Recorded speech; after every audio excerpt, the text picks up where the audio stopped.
మహాదేవుడును మన రక్షకుడైన యేసుక్రీస్తు వారి అతి శ్రేష్టమైన నామంలో ఈ మంటల ఆదివారపు ఆరాధనలో పాలు పొందినటువంటి మీ అందరికీ వందనాలు. అందరికీ వందనాలండి. అందరికీ వందనాలు తెలియజేస్తున్నాను. ప్రియులరా, ఈ రోజున బైబిల్ గ్రంథంలో నుంచి మనం ఈ మంటల ఆదివారం యొక్క ప్రాముఖ్యతను మనం తెలుసుకోబోతున్నాం. దేవునికి స్తోత్రం కలుగునగాక. హల్లెలూయా, హల్లెలూయా. అభిషిక్తుడు అనేటువంటి అంశాన్ని మనం నేర్చుకోబోతున్నాం కనుక చెబుతున్నటువంటి మాటలు జాగ్రత్తగా మనం ఆలకించాలి. ఈ మంటల ఆదివారం యొక్క ప్రాముఖ్యత ఏమిటి? ఎందుకని ఖర్జూరపు మంటలు పట్టుకొని యేసుక్రీస్తు ప్రభుల వారు యెరూషలేములోనికి వచ్చినప్పుడు జనసమూహాలందరూ కూడా హోసన్నా హోసన్నా, జయము జయము అని గానం చేశారు. వీటి యొక్క ప్రాముఖ్యమైనటువంటి ఉద్దేశం ఏమిటి ఇత్యాది విషయాలు నేను మీకు తెలియజేస్తాను. చెబుతున్నటువంటి మాటలు వినడానికి ప్రయత్నం చేద్దాం. మరొకసారి దేవునికి స్తోత్రం చెల్లిద్దామా? హల్లెలూయా. పాత నిబంధన గ్రంథంలో 741వ పేజీలో దానియేలు గ్రంథము 9వ అధ్యాయం, దానియేలు గ్రంథము 9వ అధ్యాయం 25వ వచనాన్ని ఒకసారి గమనించండి, చదివి నాకు వినిపించండి. యెరూషలేమును మరలా కట్టించవచ్చును అని ఆజ్ఞ బయలుదేరిన సమయము మొదలుకొని అభిషిక్తుడగు అధిపతి వచ్చు వరకు 7 వారములు పట్టునని స్పష్టముగా గ్రహించుము. 62 వారములు తొందరగల సమయమందు పట్టణపు రాజవీధులను కందకములను మరల కట్టబడును. ఈ 62 వారములు జరిగిన తరువాత ఏమీ లేకుండా అభిషిక్తుడు నిర్మూలము చేయబడును. చాలండి. ఇక్కడ వ్రాయబడినటువంటి ఈ మాటను మనం ఒకసారి పరిశీలన చేద్దాం. దానియేలు అనేటువంటి ప్రవక్త ద్వారా దేవాది దేవుడు చెప్పినటువంటి ప్రవచనం ఇది. ఈ దానియేలు భక్తుడు ప్రవచించినటువంటి ప్రవచనం ఏమిటి అంటే, నీకును ఇశ్రాయేలీయులకును 70 వారములు విధింపబడ్డాయి అని ఇక్కడ రాయబడింది. 24వ వచనాన్ని చదివితే, తిరుగుబాటును మాన్పుటకును, చదువది, పాపమును నివారణ చేయుటకును, దోషము నిమిత్తము ప్రాయశ్చిత్తము చేయుటకును, యుగాంతము వరకుండునట్టి నీతిని బయలుపరచుటకును, దర్శనమును ప్రవచనమును ముద్రించుటకును, అతి పరిశుద్ధ స్థలమును అభిషేకించుటకును, నీ జనమునకును పరిశుద్ధ పట్టణమునకును 70 వారములు విధింపబడిను అని 24వ వచనములో వ్రాయబడింది. నీకును నీ జనానికును పరిశుద్ధ పట్టణానికి 70 వారాలు విధించబడ్డాయి అని దానియేలుతో 70 వారాల క్యాలెండర్ను గురించి దేవదూత మాట్లాడుతున్నాడు. ఇది 70 వారాల చరిత్ర. క్రైస్తవ్యంలో ఈ 70 వారాలు చాలా ప్రాముఖ్యమైనటువంటివి. దేవదూత ద్వారా దేవుడు దానియేలు భక్తుడికి తెలియజేసి మనకు అందిస్తున్న సమాచారం ఏమిటంటే, 70 వారాల కాలాన్ని గురించి దేవుడు మనతో మాట్లాడుతున్నాడు. ఈ 70 వారాల చరిత్ర 70వ వారం పూర్తి అయ్యేసరికి ఏం జరుగుతుంది అంటే, యేసుక్రీస్తు ప్రభుల వారి 2వ రాకడ జరుగుద్ది. ఇది మనం గుర్తుపెట్టుకోవాలి. 70వ వారం పూర్తి అయిన రోజున, 70వ వారం పూర్తయిన రోజు యేసుక్రీస్తు ప్రభుల వారు బహిరంగంగా ఆయన ఒలీవల కొండ మీదకు దిగి వస్తాడు. ఈ 70 వారాల గురించి చెబుతూ దానియేలుతో ఏం చెబుతున్నాడు దేవదూత అంటే, దీనిని 3 భాగాలుగా విభాగం చేశాడు. ఈ 70 వారాలని 3 భాగాలుగా, ఒకటి 7 వారాలు, రెండవది 62 వారాలు, మూడవది 1 వారం అని 3 భాగాలుగా విభజించాడు. మొదటిది 7 వారాలు, రెండవది 62 వారాలు. 62 7 ఎంత? 69. ఈ 2 భాగాలుగా విభజించి మరలా ఆ క్రిందికి వచ్చేసరికి చివరి వారం అనేటువంటిది ఒకటి ఉంది. ఆ చివరి వారాన్ని కూడా 2 భాగాలుగా విభజించాడు. మొదటి అర్ధవారము, రెండవ అర్ధవారము అని విభజించాడు. మీరు అర్థం చేసుకోవడానికి ప్రయత్నించండి. అర్థమయ్యేటట్లుగా చెప్పడానికి నేను కూడా ప్రయత్నం చేస్తాను. ఎందుకు అంటే జక్కయ్య చెట్టు ఎక్కాడు. అది ఏం చెట్టు? మేడు చెట్టు. సవ్వరగా ఉంటుంది కాబట్టి జారిపోతున్నాడు. మళ్ళీ ఎక్కాడు, మళ్ళీ జారిపోతున్నాడు, మళ్ళీ ఎక్కాడు. ఎట్లా ఒకటి చెట్టు ఎక్కేశాడు. హల్లెలూయా అని చెప్పే ప్రసంగాలు అయిపోయాయి. ఆ రోజులు కూడా అయిపోయాయి. ఇవాళ వినేటువంటి వారు ఏ స్థాయిలో ఉన్నారు అంటే, ఎవరు ఏది చెప్పినా వారు చెప్పింది అలా ఉందా లేదా అనే లేఖనాలు పరిశోధన చేసే స్థితిలోనికి వచ్చేసారు. సంతోషం. ఆ స్థాయిలోనే అందరూ ఉండాలి. జక్కయ్య చెట్టు ఎక్కాడు, దిగాడు, పేతురు గారు వలేసాడు, లాగాడు, ఇవి కాదు ఇక కావలసింది. చాలా అద్భుతమైన విషయాలు బైబిల్ గ్రంథంలో లోతుల్లో ఉన్నటువంటి మర్మాలను మనం తెలుసుకోవలసినటువంటి అవసరతలు ఉంది. దేవునికి ఒకసారి స్తోత్రం చెల్లిద్దాం. సాధారణంగా మట్టల ఆదివారం అనగానే యేసు ప్రభువుల వారు గాడిద మీద వచ్చాడు అని, కాబట్టి మనం కూడా ఇప్పుడు ఏం చేయాలి? ఏదన్నా గాడిదను చూసుకుందామని కొంతమంది గాడిదని కూడా చూస్తున్నారు.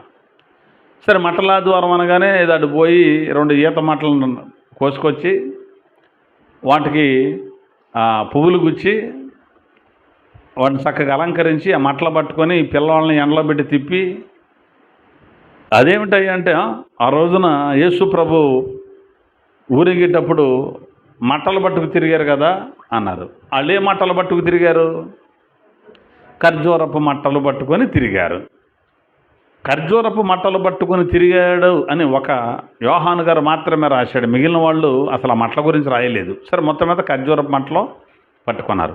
వాళ్ళు మట్టలు పట్టుకున్నారు కదా అని మనం కూడా మట్టలు పట్టుకుంటున్నాం. సంతోషం. మరి వాళ్ళు బట్టలు పరిచారు దారి పొడుగున గాడిద మీదను. ఆ గాడిద నడిచి ఎంత దూరం వెళ్తే అంత బారు ఏం పరిచారట? బట్టలు పరిచారట. తర్వాత చేలల్లోకి వెళ్ళి చెట్లు కొమ్మలు నరికి అవి కూడా దారి పొడుగున పరిచారు అన్నారు. మరి ఇప్పుడు మట్టలు పట్టుకొని మేము తిరుగుతాం అన్నాం అనుకో, సంతోషం, తిరుగు. అయితే గాడిద ఉండాలి. బట్టలు కూడా రోడ్డు మీద నువ్వు ఎంత దూరం వెళ్తావు అంత దూరం పర్వాలి.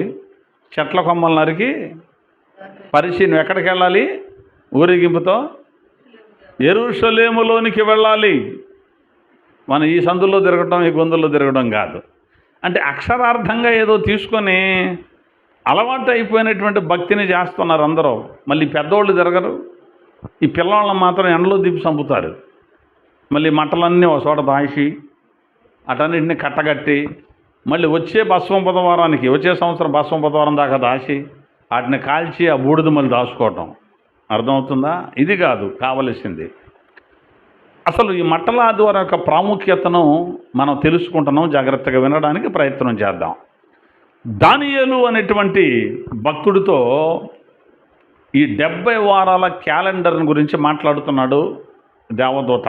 మాట్లాడుతూ ఈ పట్టణానికి, నీ జనాంగానికి 70 వారాల కాలము విధింపబడింది అన్నాడు. ఈ 70 మొట్టమొదటిదేమో యెరూషలేమును మరలా కట్టించవచ్చు అనే ఆజ్ఞ బయలుదేరింది మొదలుకొని ఆ దేవాలయపు పనులు పూర్తయ్యేసరికి 7 వారములు పట్టును అన్నాడు. వారము అంటే 7 రోజులు కాదు. హమ్మింగ్ వస్తుంది చూడు. వారము అంటే 7 రోజులు కాదు, 7 సంవత్సరాలు బైబిల్ పరిభాషలో. మీరు అది మనసులో ఉంచుకొని మాటలు వినండి. యెరూషలేము దేవాలయం అప్పటికే కాల్చబడిపోయింది. యెరూషలేము దేవాలయం పాడైపోయి ఉన్న స్థితి. ఒక 70 ఏళ్ళు వీళ్ళు ఇశ్రాయేలీలు అందరూ కూడా బానిసలుగా బబులోను దేశానికి కొనిపోబడ్డారు. వేరే దేశం వెళ్ళిపోయి అక్కడ బానిసలుగా ఉన్నారు ఇశ్రాయేలీల జనాంగం. అక్కడికి వెళ్ళినటువంటి యవనస్తులలో షద్రకు, మెషకు, అబేద్నెగో, దానియేలు అనే 4 జ్ఞానవంతులు అక్కడ ఉండగా ఈ దానియేలుతో చెబుతున్న మాట ఏమిటి అంటే, దేవాలయపు గుమ్మాలు కాల్చివేయబడ్డాయి కదా, దేవాలయం పాడైపోయింది కదా, అయితే ఆ దేవాలయాన్ని మీరు మరలా తిరిగి కట్టొచ్చు అని ఆజ్ఞ ఒకటి వస్తుంది. ఆ ఆజ్ఞ వచ్చిన రోజు మొదలుకొని 7 వారాలు పడుతుంది ఆ పనులు పూర్తి చేయడానికి. మొత్తం 70 వారాల్లో మొట్టమొదటి వారం ఎప్పుడు మొదలవుద్ది? దేవాలయమును మరలా కట్టవచ్చు, మీ దేవాలయపు పనులను మీరు బాగు చేసుకోవచ్చు అని ఆజ్ఞ బయలుదేరినది మొదలుకొని అది పూర్తయ్యేసరికి 7 వారాలు పడుతుంది అని దానియేలుతో దేవదూత చెప్పాడు. అర్థమైందా? మళ్ళీ చెప్పనా?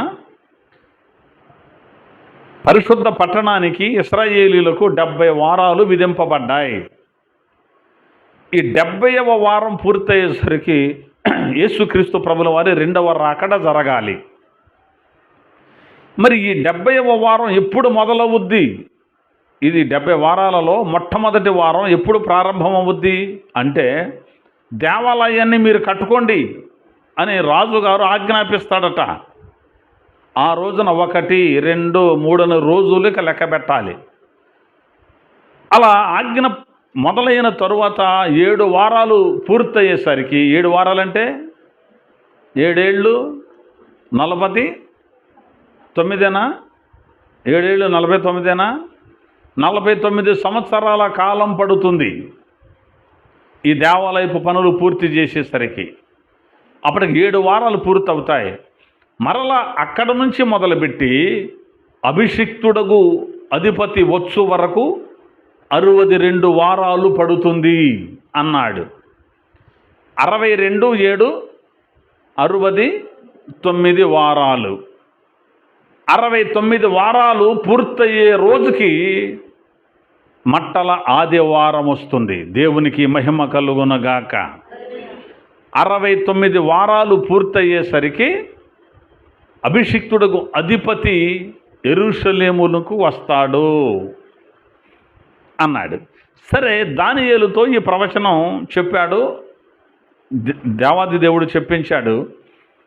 అయితే ఈ 70 వారాల చరిత్రలో అది ఎప్పుడు ప్రారంభించబడింది అంటే, ఈ 70 వారాల చరిత్ర ఎప్పుడు ప్రారంభించబడింది అంటే, అర్తహషస్త అనేటువంటి రాజుగారి కాలంలో క్రీస్తు పూర్వము 445వ సంవత్సరం మార్చి నెల 14వ తారీఖున మీరు దేవాలయాన్ని కట్టుకోవచ్చు అనే ఆజ్ఞ బయలుదేరింది. బ్రిటిష్ బైబిల్ పరిశోధకుడు సర్ రాబర్ట్ ఆండర్సన్ గారి లెక్కల ప్రకారం క్రీస్తు పూర్వము 445వ సంవత్సరంలో మార్చి నెల 14వ తారీఖున ఆజ్ఞ బయలుదేరింది. ఏమని? మీరు వెళ్ళండి, మీ దేవాలయాన్ని కట్టుకోండి, దేవునికి మహిమ కలుగునగాక. ఆ ఆజ్ఞ బయలుదేరిన తర్వాత 49 సంవత్సరాల పాటు ఆ మందిరాన్ని పూర్తి చేశారు, ఆ పనులను పూర్తి చేశారు. కాస్త కూస్తో బైబిల్ మీద అవగాహన ఉన్న వాళ్ళకి అర్థమవుద్ది. ఆ మందిర పనులు జరిగేటప్పుడు ఎంతమంది అడ్డం తిరిగారో, అది జరగకుండా ఎంతమంది ఆటంకం పరిచారో, అయినప్పటికీ కూడా దేవుని కృపను బట్టి అది ఎలా కట్టబడింది అనేటువంటిది అందరికీ తెలిసినటువంటిదే. అప్పటి నుంచి మొదలుకొని ఆ మందిరపు పని ప్రారంభించి ముగించేసరికి 7 వారాలు పడుతుంది అన్నాడు. ఆ 7 వారాల తరువాత అభిషిక్తుడు వచ్చు వరకు 62 వారములు పడుతుంది. మనం అదే చదివింది. ఇప్పుడు మనం ఈ 7 వారాలు అనేటువంటిది నెహెమ్యా గ్రంథం 2వ అధ్యాయం 1వ వచనంలో మీరు వెళ్ళి మీ మందిరాన్ని బాగు చేసుకోండి అనేటువంటిది మనం వింటాం. నెహెమ్యా కాలంలో జరిగినటువంటి సంభవం అది. ఆ మందిరం కాలం పూర్తయిన తర్వాత 1 2 3 4 5 6 7 వారాలకు అయిపోయింది. తర్వాత 8 9 10 అనుకుంటూ 62 వారాలు అక్కడ నుంచి పట్టాయి. ఆ 62 ప్లస్ ఈ 7 కలిపి 69 వారాలు. 69 వారాలు, 69 ఇంటూ 7 ఎంత? ఎన్ని సంవత్సరాలు? అంతే, అన్ని సంవత్సరాల కాలం పట్టింది. యేసుక్రీస్తు ప్రభుల వారు యెరూషలేములోనికి వస్తాడు. ఇప్పుడు మనం చదువుకున్న భాగం అదేగా. 25వ వచనంలో యెరూషలేమును మరలా కట్టించవచ్చునని ఆజ్ఞ బయలుదేరిన సమయం మొదలుకొని అభిషిక్తుడు అధిపతి వచ్చు వరకు 7 వారములు పట్టును అనడా స్పష్టముగా గ్రహించు. 62 వారములు తొందరగల సమయమందు పట్టణపు రాసవీధులు కందకములను మరలా కట్టబడును. ఈ 62 వారములు జరిగిన పిమ్మట ఏమీ లేకుండా అభిషిక్తుడు నిర్మూలము చేయబడును. 62 ప్లస్ 7 69 వారాలు పూర్తయ్యేసరికి అభిషిక్తుడు ఏమీ లేకుండా ఏమవుతాడట? నిర్మూలమవుతాడు, అంటే చంపబడతాడు అని అర్థం. యేసుక్రీస్తు ప్రభుల వారు యెరూషలేములోనికి అడుగుపెట్టే సమయానికి దానియేలు ప్రవచించిన 70 వారాల చరిత్రలో 70 వారాల క్యాలెండర్లో 69 వారాలు పూర్తి అయ్యాయి. దేవునికి మహిమ కలుగునగాక. 69 వారాలు పూర్తయిన సందర్భంగా అభిషిక్తుడు వచ్చాడు. అభిషిక్తుడు అంటే ఎవరు? అక్కడ అన్నాడు అభిషిక్తుడు అని 1 అని అంకేశాడా? మెస్సియా అన్నాడు. హిబ్రూ భాషలో మెస్సియా అని పిలుస్తారు అభిషిక్తుణ్ణి. గ్రీకు భాషలో క్రిస్టోస్ అని పిలుస్తారు అభిషిక్తుణ్ణి. ఇంగ్లీష్లో క్రైస్ట్ అని పిలుస్తారు అభిషిక్తుణ్ణి. తెలుగులో క్రీస్తు అని పిలుస్తారు అభిషిక్తుడు. క్రీస్తు అన్న మాటకు అర్థం ఏమిటి? అభిషిక్తుడు అని అర్థం. అంటే ఈ మెస్సియా లేదు ఈ క్రీస్తు యెరూషలేములోనికి వచ్చే సమయానికి 69 వారాల కాలం పూర్తవుతుంది. యేసయ్య అప్పుడు వచ్చాడు. సాధారణంగా ఇశ్రాయేలీయులకు ఈ సంగతి తెలిసి ఉండాలి. దానియేలు ప్రవచన గ్రంథం తెలుసు కనుక, దానియేలు గ్రంథాన్ని ఇశ్రాయేలీయులంతా చదివిన వాళ్లే కనుక ఆయన వచ్చినటువంటి కాలాన్ని వారు గుర్తుపట్టాలి. అయితే అక్కడ జరిగిన విషయం ఏమిటంటే మత్తయి సువార్త 21వ అధ్యాయం 10వ వచనంలో ఆయన యెరూషలేములోనికి వచ్చినప్పుడు పట్టణమంతయు ఈయన ఎవరో అని కలవరపడెను అని వ్రాయబడింది. అసలు కలవరపడవలసిన అవసరత వాస్తవానికైతే లేదు. ఎందుకు అంటే దానియేలు గారు చెప్పినటువంటి ప్రవచనం ఇదిగో నెరవేరింది, ఇదిగో అభిషిక్తుడు వచ్చాడు అని వాళ్ళు గుర్తుపట్టాలి. అయితే వాస్తవానికి ఈ అభిషిక్తుడు వచ్చాడు అని వాళ్ళు గుర్తుపట్టడానికి కొన్ని రుజువులను కూడా దేవుడు తన ప్రవక్తల నోట పలికించాడు. ఆయన్ని మీరు ఎలా గుర్తుపడతారు? ఆయన ఎలా వస్తాడు? ఆయన ఎలా రావాలి? జకరియా గ్రంథము చూడండి ఒకసారి. జకరియా గ్రంథం 781వ పేజీలో జకరియా గ్రంథము 9వ అధ్యాయం 9వ వచనం చూడండి.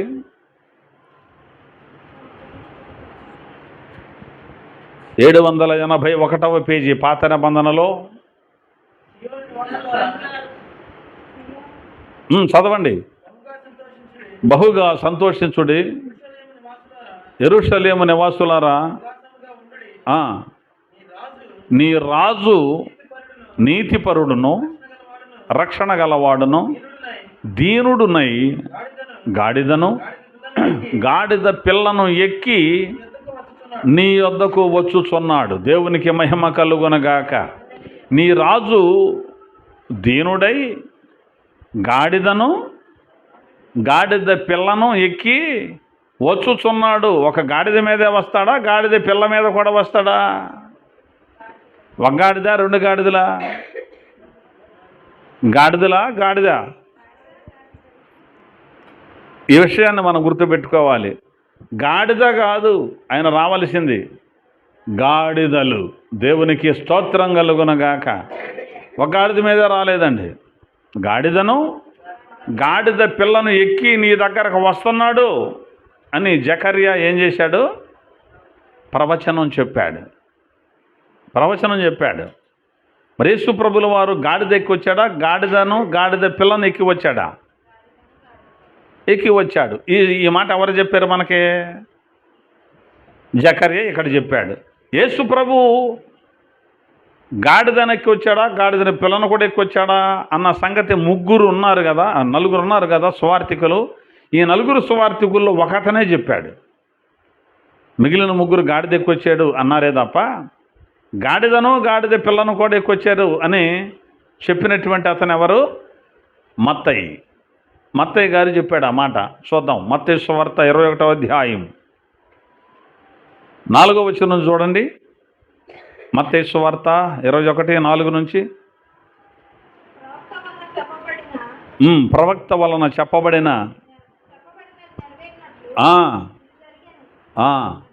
అదేమనగా, ఇదిగో నీ రాజు ఎలాగట సాత్వికుడై గాడిదను భారవాహక పశు పిల్ల అయిన చిన్న గాడిదను ఎక్కి నీ యొద్దకు వచ్చుచున్నాడని. అది ఇక్కడ మత్తయి గారు యేసు ప్రభు రావడాన్ని వ్రాస్తూ, అదిగో జకర్యా ప్రవచించాడే, ఆ ప్రవచనమే ఇక్కడ నెరవేరింది అని చూపిస్తున్నాడు ఈయన. కాబట్టి యేసుక్రీస్తు ప్రభుల వారు యెరూషలేములోనికి వచ్చే సమయానికి ఎన్ని వారాలు పూర్తవ్వాలి? 69 వారాలు పూర్తవ్వాలి. మందిరాన్ని కట్టుకోవచ్చు అని ఆజ్ఞ బయలుదేరింది మొదలు. మందిరం పనులు పూర్తయ్యేసరికి ఎన్ని వారాలు పట్టాయి? 7 వారాలు పట్టాయి. అక్కడ నుంచి ప్రారంభమై యేసుక్రీస్తు ప్రభుల వారు గాడిద మీద యెరూషలేములోనికి వచ్చేసరికి ఎన్ని వారాలు పట్టాయి? 62 వారాలు పట్టాయి. ఈ 62 వారాలు ఆ 7 వారాలు కలిపి ఎన్ని వారాలు అయ్యాయి అన్నాను? 69 వారాలు పూర్తయిపోయాయి. 69 వారాలు పూర్తయిన తర్వాత రావలసినటువంటిది ఎన్నో వారం? 69 తర్వాత ఎంత? 70. మరి 70వ వారం అంటే 7 సంవత్సరాలు. యేసు ప్రభుల వారు గాడిద మీద యెరూషలేములోనికి వచ్చిన రోజు మొదలుకొని 7 సంవత్సరాలకు యేసు ప్రభుల వారి 2వ రాకడ, బహిరంగ రాకడ ఈ భూమి మీద జరగాలి. దేవునికి మహిమ కలుగునగాక. కానీ ఇక్కడ ఒక అభ్యంతరం ఉంది. 69 వారాలు పూర్తయిన తర్వాత 70వ వారాన్ని దేవుడు అలా దూరం చేసి పెట్టాడు. 69 తర్వాత 70 రాలా. ఒక వారాన్ని దేవుడు సుదీర్ఘ కాలంలో అక్కడ దాచి ఉంచాడు. ఆ 70వ వారం ప్రారంభించబడకుండా ఒక వారాన్ని దూరంగా పెట్టి ఈ 69 వారాలు అయిన రోజు మొదలుకొని మరలా 70వ వారం వచ్చేంత వరకు ఈ మధ్యలో కొంతకాలాన్ని దేవుడు మనందరి కోసం ఇచ్చాడు. దానిని అన్యజనుల కాలము అని బైబిల్ పిలిచింది. దేవునికి మహిమ కలుగునగాక. దేవుడు గనక వెంటనే 70వ వారాన్ని ప్రారంభించినట్టయితే యేసు ప్రభుల వారి సిలువలో చనిపోయిన 7 సంవత్సరాల తర్వాతే యేసయ్య పరిపాలన ఈ భూమి మీద ప్రారంభించబడిపోయేదే. యేసయ్య 2వ రాకడ జరిగిపోయేదే. అది జరగకుండా ఈ చివరి వారాన్ని దేవుడు అలా ముద్ర వేసి అలా దాచిపెట్టి దానిని సుదీర్ఘకాలంలో భవిష్యత్తులో దానిని వదిలిపెడదాం అని ఈ మధ్యలో కొంతకాలాన్ని ఇచ్చాడు. అది అన్యజనుల కాలం. అంటే మనకు దేవుడు తన కృపను చూపించి మనం కూడా సువార్తను విని అన్యజనులతో మనము కూడా పాలివారం అవ్వాలి అని దేవుడు ఈ అవకాశాన్ని మనకు కల్పించాడు. ఎందుకు అంటే తన పిల్లలైనటువంటి ఇశ్రాయేలీయులు కఠిన మనస్సు కలిగి దేవునిని అంగీకరించకుండా యేసయ్యను సిలువ వేసి చంపేశారు గనుక దేవుడు అన్యజనులకు కూడా కృపను చూపించి అన్యజనులు కూడా యూదులతో సమాన వారసులుగా ఉండాలి అని కోరుకొని అన్యజనులు యూదులు కలిసి ఒకే నూతన పురుషునిగా సృష్టించబడాలి అని కోరుకొని మనమందరము కూడా యేసు ప్రభువుకి అవయవములుగా ఉండాలి అని దేవుడు ఆశించి ఒక కాలాన్ని పెట్టాడు. ఇది అన్యజనుల కాలం. ఈ అన్యజనుల కాలము సంపూర్తి అయిన తరువాత చివరి వారము మొదలవుద్ది. అది త్వరలోనే ప్రారంభించబడబోతుంది. దేవునికి స్తోత్రం కలుగునగాక. ఆ చివరి వారం ప్రారంభించబడడానికి ముందు జరగబోయే సంగతులు పోయినసారి మనం నేర్చుకున్నాం. యేసుక్రీస్తు ప్రభుల వారు తన రాకడకును యుగ సమాప్తికి సూచనలేవి అని తన శిష్యులు అడిగినప్పుడు చెప్పాడే. పోయినసారి ఆ యేసు రాకడ సూచనలు మనం తెలుసుకున్నాం. ఇవి పూర్తయిన తరువాత 70వ వారాన్ని లైన్లోకి తెచ్చి పెడతాడు దేవుడు. అంటే 70వ వారం అంటే చివరి వారము, అంటే ఆఖరి వారము. వారం అంటే 7 రోజులు కాదు, 7 సంవత్సరాలు. 7 సంవత్సరాల కాలం ఒకటి ఉంది భవిష్యత్తులో, అది త్వరలోనే రాబోతుంది. అందుకని మన వాళ్ళు ఒక పాట రాశారు, అదే అదే ఆ రోజు. విన్నారు ఎప్పుడన్నా? యేసయ్య ఉగ్రత రోజు, 7 ఏండ్ల శ్రమల రోజు, పాపులంతా ఏడ్చే రోజు. ఒక పాట విన్నారు కదా. అంటే చివరి 7 సంవత్సరాల సంభవాలు ఎలా ఉంటాయి? ఒకసారి ఈ చివరి 7 సంవత్సరాల సంభవాలను మాత్రమే నేను మీకు చెబుతాను. ఒకసారి అది విన్న తర్వాత యేసయ్య రాకడ ఎంత సమీపంగా ఉందో మనకు అర్థమైపోద్ది. కాబట్టి ఆ చివరి 7 సంవత్సరాలు భవిష్యత్తులో రాబోతున్నాయి. ఆ 7 సంవత్సరాలను భక్తుడు ఏమని రాశాడు? 7 ఏండ్ల శ్రమల రోజు అన్నాడా? కానీ ఆ 7 సంవత్సరాలను కూడా అక్కడ అన్నాడు 2 భాగాలుగా విభాగం జరిగింది. చూద్దాం ఆ వచనాన్ని కూడా. 26వ వచనం, దానియేలు గ్రంథము 9వ అధ్యాయం 26వ వచనాన్ని చూద్దాం. ఆ 2వ లైన్లో నుంచి, వచ్చునట్టు రాజు అంటే అభిషిక్తుడు నిర్మూలము చేయబడును. వచ్చునట్టి రాజు యొక్క ప్రజలు పవిత్ర పట్టణమును పరిశుద్ధ ఆలయమును నశింపజేయుదురు.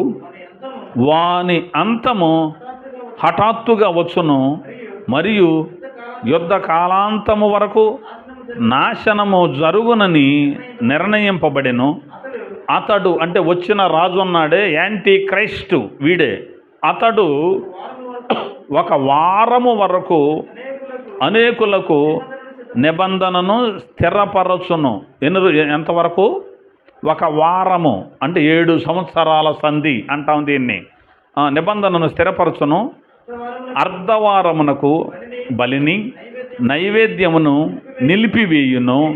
హేయమైనది నిలుచు వరకు నాశనము చేయువాడు వచ్చును. నాశనము చేయువానికి రావలనని నిర్ణయించిన నాశనము ముగించు వరకు ఎలాగు జరుగును. ఆ చివరి వారం ఒకటి ఉందే, అది ప్రారంభించబడిన తర్వాత 1 వారము వరకు వాడు అనేకులకు ఏం చేస్తాడు? నిబంధనను స్థిరపరుస్తాడు. ప్రజలారా, నేనే మెస్సియాని, నేనే క్రీస్తుని, నేనే ప్రపంచాన్ని ఏలుబడి చేస్తాను, నా పరిపాలన ఎలా ఉంటుందో చూద్దురు కానీ అంటాడు. అందరూ కలిసి వాడికి అప్పచెబుతారు రాజ్యాన్ని, ప్రపంచాన్ని వాడికి అప్పచెబుతారు. ప్రపంచ చక్రవర్తి వాడు. ఈ 70 వారాల కాలాన్ని, 70 వారాల క్యాలెండర్ని 69 వారాల కాలం యేసు ప్రభుల వారు యెరూషలేములోనికి గాడిద మీద వచ్చేసరికి ఏమైపోయింది? 69 వారాలు పూర్తి అయ్యాయి. ఇంకొక వారం మిగిలిపోయి ఉంది. ఆ వారం ఎప్పుడు ప్రారంభం అవుద్దో ఇప్పటి వరకు చెప్పా కదా. కరెంటు పోయింది కాబట్టి రికార్డ్ అవుతుంది, అది వేరే విషయం.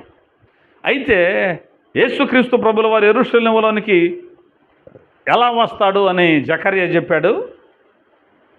ఎలా వస్తాడు? గుర్రం మీద టక టక టక టక టక టక టక టక వచ్చేస్తాడా? గాడిద మీద వస్తాడు. గాడిద మీద రావటం ఏంటండి? గాడిద మీద వచ్చేది, గాడిద మీద వస్తే ఏమనుకోవాలి మనం? లేఖనాలతో పరిచయం ఉన్న వాళ్ళు చూద్దాం. రాజుల మొదటి గ్రంథము మొదటి అధ్యాయం 33వ వచనం చూడండి. రాజుల మొదటి గ్రంథం మొదటి అధ్యాయం 33వ వాక్యాన్ని చదువుదాం. అంతటా రాజు, మీరు మీ ఏలిన వాడనైనా నా సేవకులను పిలుచుకొని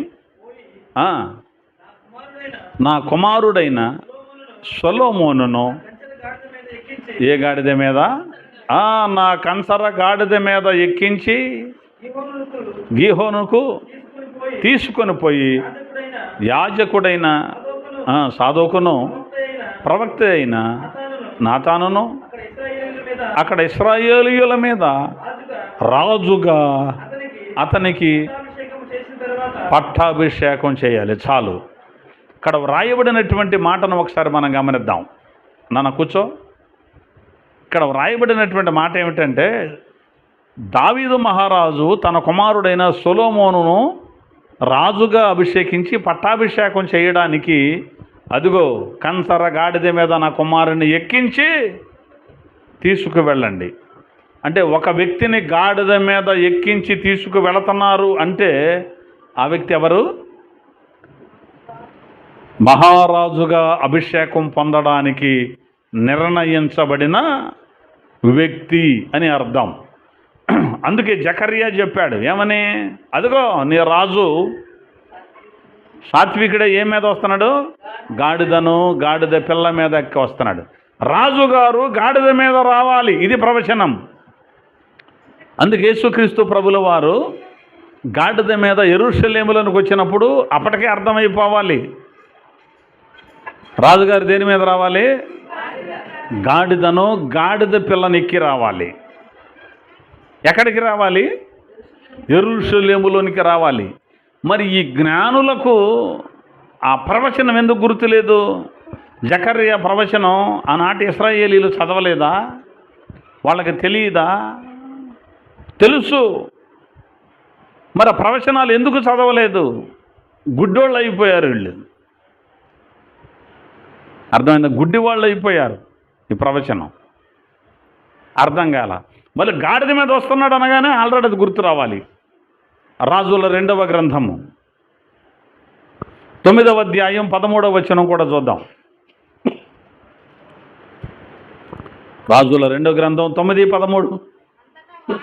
అంతటా వారు అతివేగిరముగా తమ తమ వస్త్రములు పట్టుకొని మెట్ల మీద అతని క్రింద పరచి బాకా ఊదించి యోహు రాజు అయ్యున్నాడు అని సాటించారు.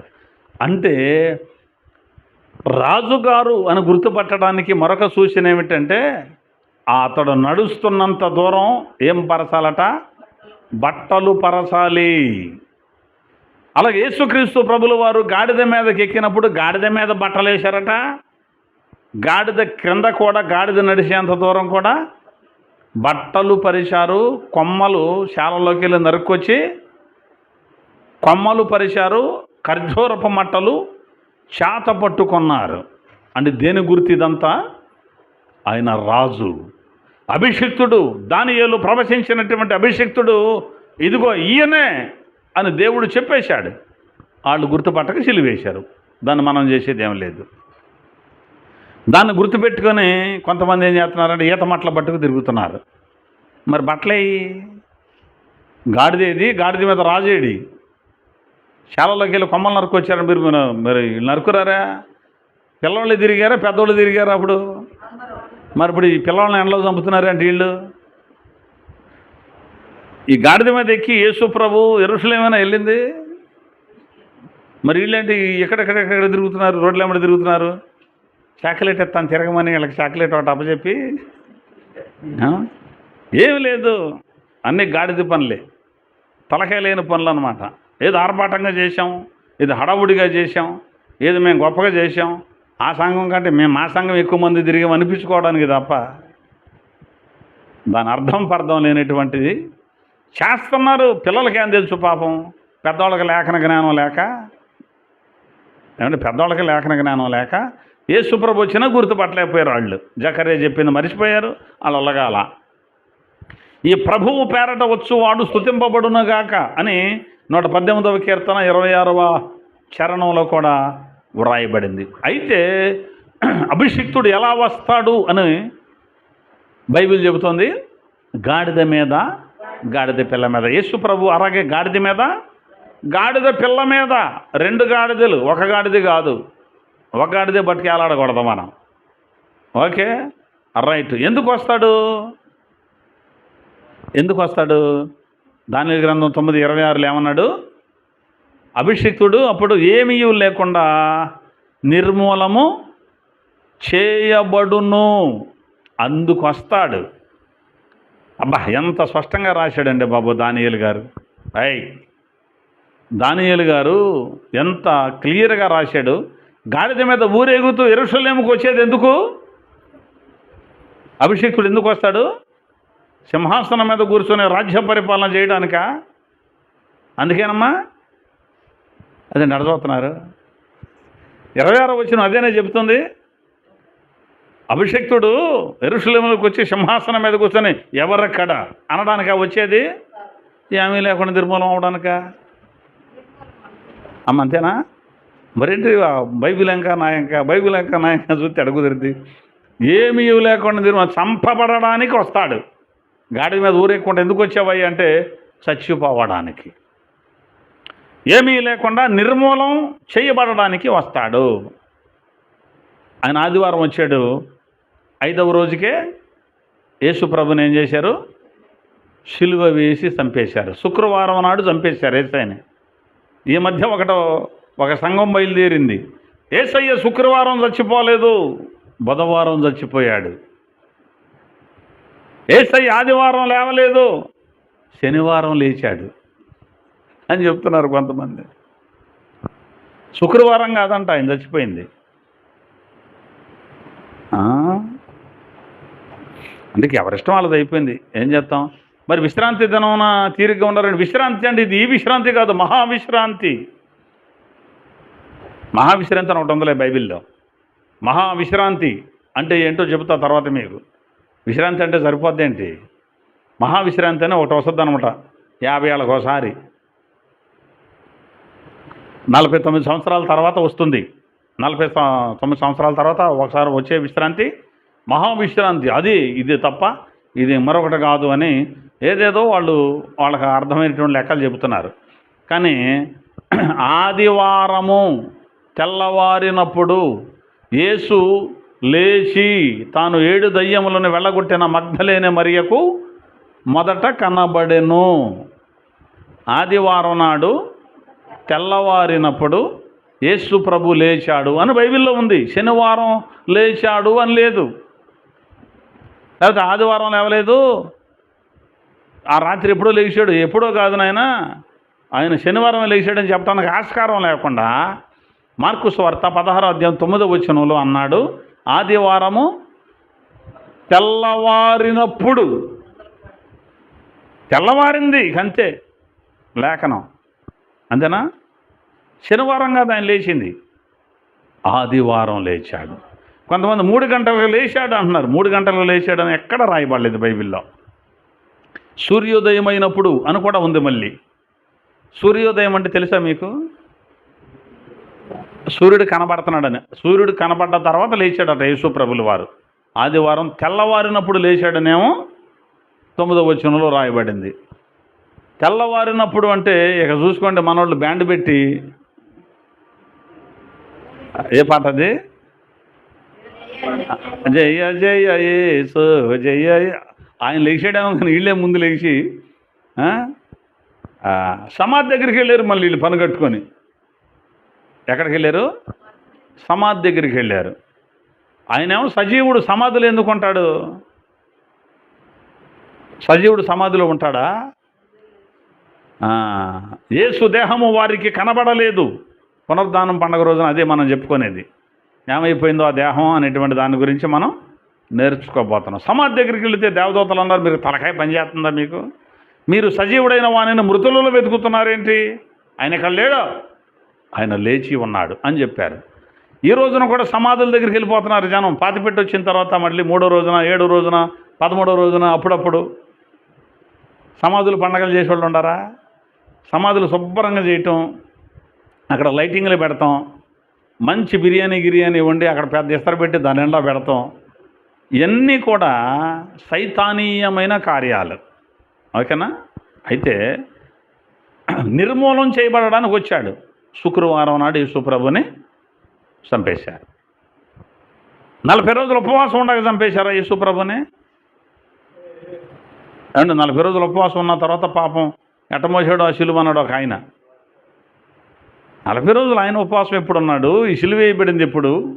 ఆ మాత్రం ఇక్కడ అవగాహన లేకుండా బాధ చేసేస్తున్నారు. 40 రోజుల ఉపవాసం తర్వాత సిలువేసి చంపేశారండి అని ఏడుతున్నారు. అసలు ఎప్పుడు సిలువేసారు ఇలా తెలుసు సత్యగా తెలియదు వీళ్ళకి. ఉపవాసం ఉండదేమో మత్తయి సువార్త 4వ అధ్యాయంలో, సిలువేసిందేమో మత్తయి సువార్త 27వ అధ్యాయం 35వ వచనంలో.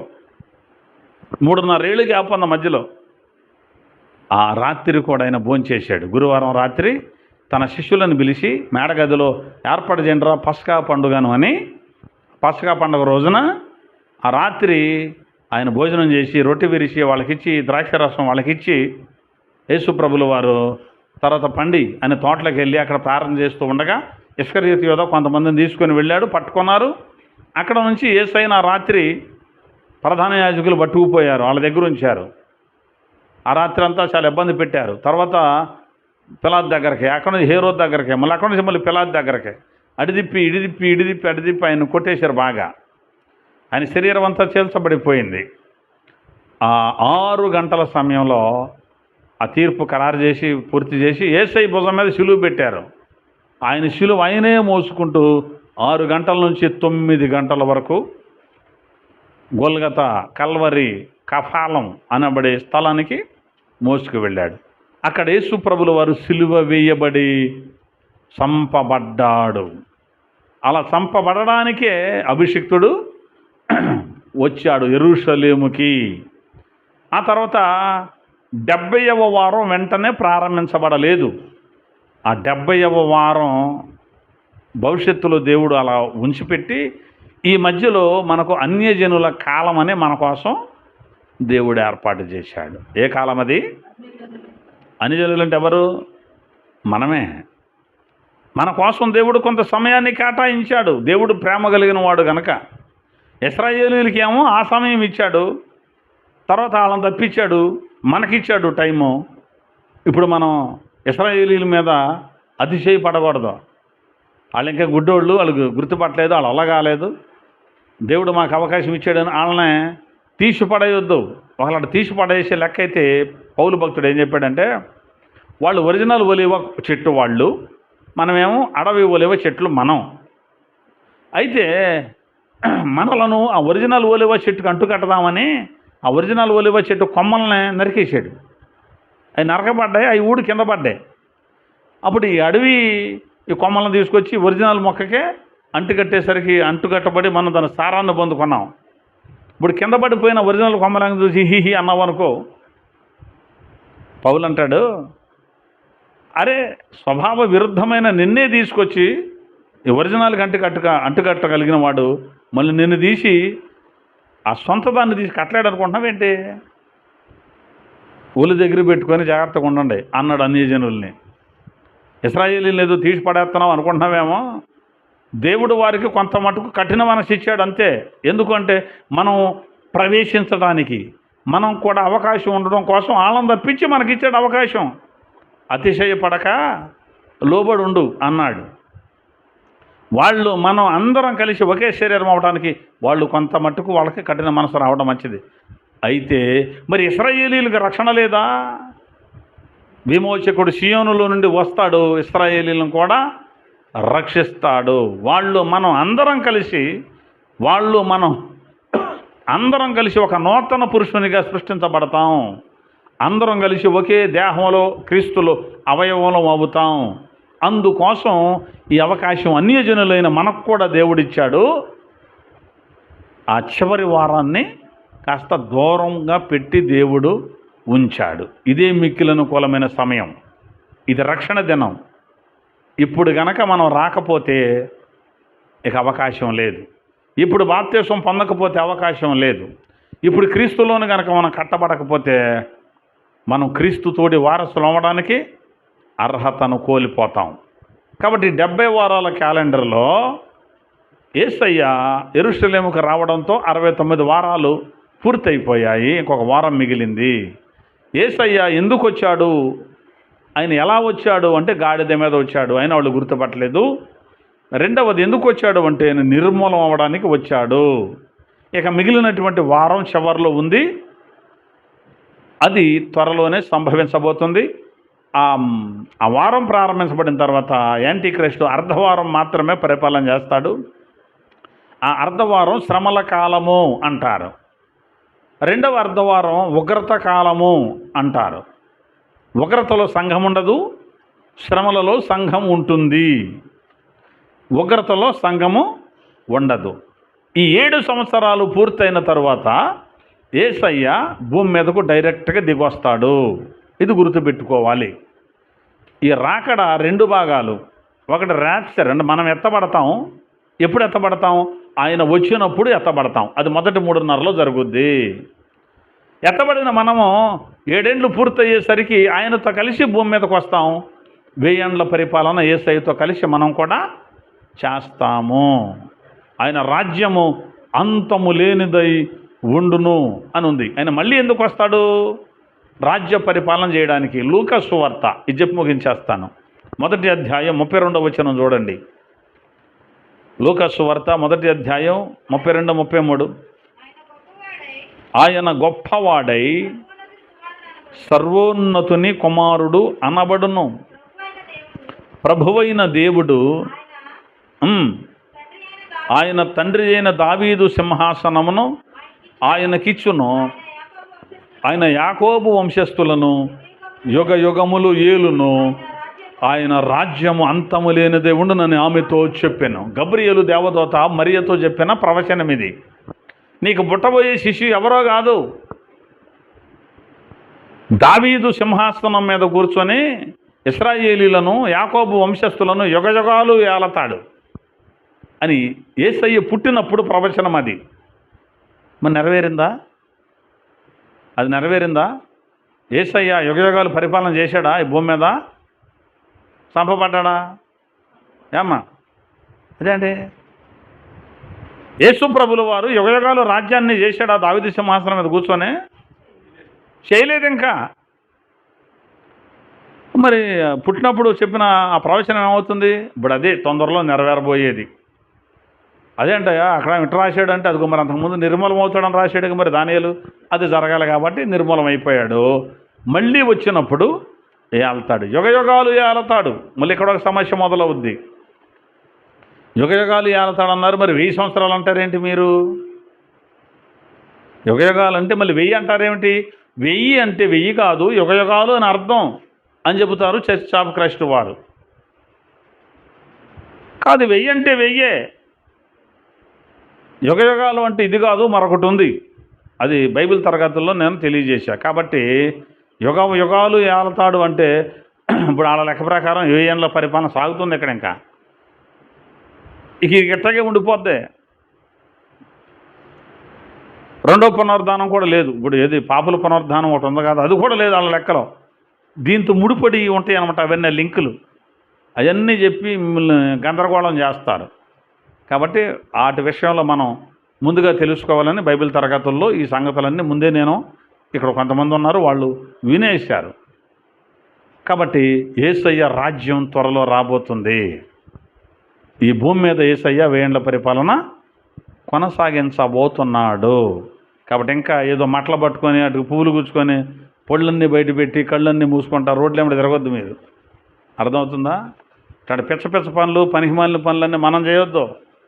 యేసయ్య రాకడ కోసం సిద్ధపడి వాక్యం ఏం చెబుతుందో దానికోసం సిద్ధపడగలిగిన ఆర్భాటం కోసం రంగురంగులు బట్టలు వేసుకొని రోడ్లు ఏమిటి తిరగడం, స్టేజీలు కట్టి డ్యాన్సులు వేయడం, యేసుప్రభు పుట్టాడని మొన్నటిదాకా ఇప్పుడు చూడబోతేనేమో సూర్యం అనుకుంటా ముఖం వేలాడేసుకొని చచ్చిపోయాడని, మళ్ళీ రేపు నువ్వు చూడబోతే జయ జయ జయ జయ అని మళ్ళీ గంతలు వేయటం, బిర్యానీలు తెచ్చుకొని బిర్రికి తింటాం, లేకపోతే 40 రోజులు మాత్రం మొహాలు వేలాడేసుకొని తెల్లబట్టలు వేసుకొని ఆ తర్వాత బట్టలు తీతనికి వెళ్ళేటప్పుడే సీసా సంచులు వేసుకెళ్తారని చెప్పాడు ఒకడు నాతో మొన్న.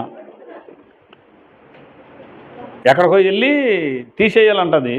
అప్పుడు వెళ్తా ఏం పట్టుకెళ్తాడు, సీసాలు కొనుక్కొని వెళ్తారంట. ఆ బట్ట అట్ట తీయటమే మొద్ద ఇయటమే. అక్కడ ఎవరో ఉంటారంట, ఆ వేసిన వాళ్ళే తీయాలంట, వాళ్ళు అట్ట తీయటమే, ఇక్కడ మొద్ద ఇయటమేనంట. ఇట్లాంటి పనులన్నీ మానేసి రక్షించబడండి, రక్షణలో ఎదగండి, యేసుక్రీస్తు రాకడ కోసం సిద్ధపడండి, బాప్తిసం పొందండి, సన్నిధిలో స్థిరపడండి. ఈ మాటలు దేవుడు మనందరి వినికిడిలో స్థిరపరుచునగాక. ఆమెన్. కళ్ళు మూసుకుంటే చిన్న ప్రార్థన.